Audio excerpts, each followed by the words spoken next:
Hello dear students, तो आइए बेटा आज के इस वीडियो में हम समझेंगे अपना टॉपिक इंपल्स। आप सभी ने इंपल्स के बारे में शायद पहले सुना हो।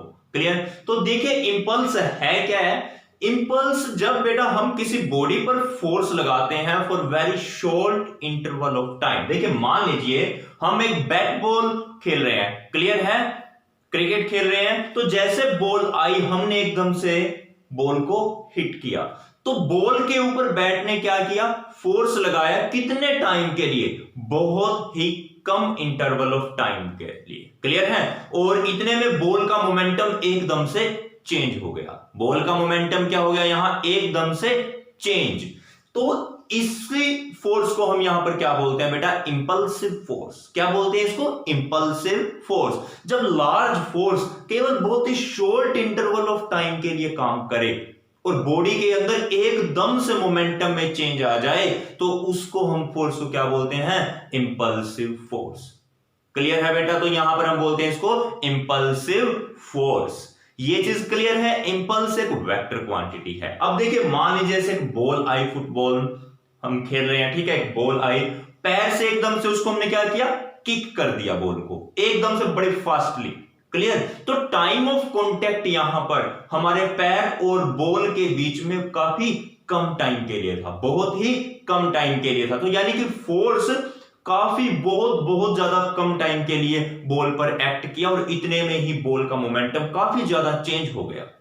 क्लियर है? मान लीजिए जैसे यहां पर एक फुटबॉल है, क्लियर, और इसको हमने क्या किया, पैर के साथ हिट कर दिया, एकदम से फोर्स लगाया, पैर के साथ हिट किया, तो काफी ज्यादा इसके मोमेंटम में चेंज आ जाएगा बॉल के। क्लियर है? और काफी कम इंटरवल ऑफ टाइम के अंदर। तो यहां पर जो हमारा फोर्स है उसको हम क्या बोलेंगे? Impulsive force. क्या बोलेंगे बेटा? Impulsive force. तो जरा देखिए इसको समझने की और कुछ इसकी डेफिनेशन करते हैं। A large force acting for the short time.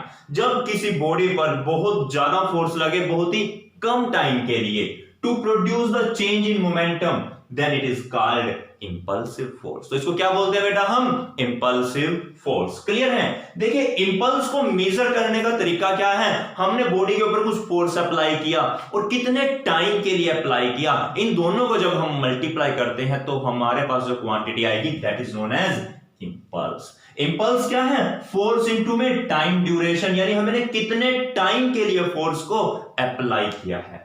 तो ये फर्दर और किसके इक्वल आता है बेटा? That is change in momentum के इक्वल होता है। क्लियर है? इंपल्स हमारा किसके इक्वल है? चेंज इन मोमेंटम के इक्वल है। फॉर्मूला क्या है इसका? Force into time duration. Clear है बेटा? अच्छा अब देखिए इंपल्स मैंने क्या बताया, फोर्स और टाइम। तो मान लीजिए एक फोर्स F है किसी बॉडी पर स्मॉल टाइम dt के लिए एक्ट कर रहा है। क्लियर? तो इसके ऊपर जो इंपल्स होगा that is small di equals to F vector into dt। Clear है? अब अगर ये फोर्स टाइम इंटरवल t1 से t2 तक लगता है, तब मैं इसको लिखता हूं i के साथ, इसका इंटीग्रेशन कर दिया सिंपली। क्लियर है? टाइम इंटरवल t1 से t2, t1 से t2, f vector dt, f vector dt। Clear है? तो अच्छा अब देखिए आप फोर्स, जो टोटल फोर्स था उसको मैंने मान लिया टाइम t1 से t2 तक जितना भी फोर्स लगा, मतलब क्योंकि वो फोर्स जो है ना वेरिएबल है, कभी कम कभी ज्यादा, ठीक है, हमने उसकी एक एवरेज वैल्यू ले ली फोर्स की। कितनी है? FAV नाम दे दिया, मतलब कि एवरेज फोर्स। टाइम t1 से t2 तक जो भी फोर्स, जितना भी एवरेज फोर्स लगा वो ये था। अब t1 और t2 बच गया इंटीग्रेशन में dt का इंटीग्रेशन करेंगे t आएगा, लिमिट है देखिए ऐसे, इसका हमने इंटीग्रेशन किया FAV और dt का इंटीग्रेशन t, लिमिट है t1 से t2। जब हमने लिमिट पुट कर दी, upper limit minus lower limit, t2 minus t1। Clear है?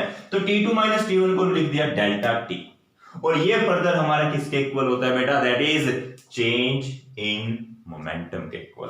क्लियर है बेटा? समझ में आ चुका होगा आपको। तो ये था हमारा इंपल्स। क्लियर? तो चलिए जल्दी से वीडियो को पॉज करके इसको नोट कर लीजिए।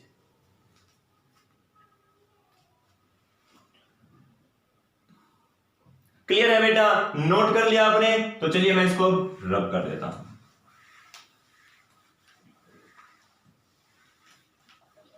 अब एक बात और जरा यहां पर समझने की कोशिश कीजिए। मान लीजिए हमने कुछ टाइम के लिए एक बॉडी पर फोर्स अप्लाई किया, क्लियर है? तो क्या होगा, टाइम के साथ साथ यहां पर फोर्स जो है आपका वो वेरी करता है। मान लीजिए हमने कुछ इस तरीके से मतलब फोर्स अप्लाई किया एक बॉडी पर काफी शॉर्ट टाइम के लिए, और वो फोर्स कुछ इस तरीके से वेरी कर रहा है, वेरिएबल फोर्स है, क्लियर है? तो मैं यहां पर इस पॉइंट को नाम दे देता हूं O, इस पॉइंट को नाम दे दिया A और ये B, क्लियर है? तो हमें फाइंड आउट करना है impulse on the body, clear? तो यहां पर देखिए बेटा, इंपल्स को आप कैसे फाइंड आउट करोगे? इंपल्स इज इक्वल्स टू, हमने अभी पढ़ा था F D T time t1 से t2। सपोज यहां टाइम t1 और यहां टाइम t2, और ये किसके इक्वल आता है बेटा? That is the area under the curve, that is area under the curve OAB।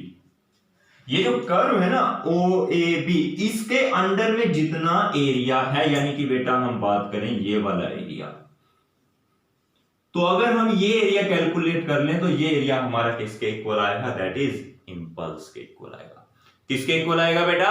Impulse के इक्वल आएगा। क्लियर है? समझ में आ चुका होगा आपको। अब वो फोर्स कैसा भी हो सकता है, सपोज में फोर्स कुछ इस तरीके से भी है, ये है टाइम, तब भी क्या करना है? अगर हमें इससे इंपल्स पूछा जाए तो सिंपली आपने क्या करना है? Area under the curve.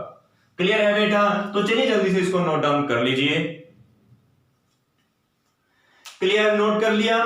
तो अब इसका कुछ हम एग्जांपल समझते हैं। एक्चुअली इसके एग्जांपल्स जो है, इसके एप्लीकेशन हम न्यूटन के सेकंड लॉ ऑफ मोशन में करवा चुके हैं आपको। देखिए कैसे, जब हम एक क्रिकेट प्लेयर बॉल को कैच करता है तो अपने हाथों को पीछे की ओर कर लेता है। ऐसा क्यों करवाया है आपको? क्योंकि यहां पर देखिए जरा, आप इंपल्स का फॉर्मूला आप जरा ध्यान से देखिए। इंपल्स क्या है? That is force into time. Clear है? इंपल्स क्या है? फोर्स इनटू टाइम, और ये फर्दर इक्वल है बेटा change in momentum. Change in momentum. अब देखिए बॉल आई, हमने बॉल को कैच किया तो बॉल का मोमेंटम फाइनली जीरो हो जाएगा। क्लियर है? जैसे हम बॉल को कैच कर लेंगे उसका मोमेंटम जीरो हो गया। पहले मान लीजिए मोमेंटम था mu जो भी था, अब कितना हो गया? जीरो। तो मोमेंटम में चेंज आ रहा है।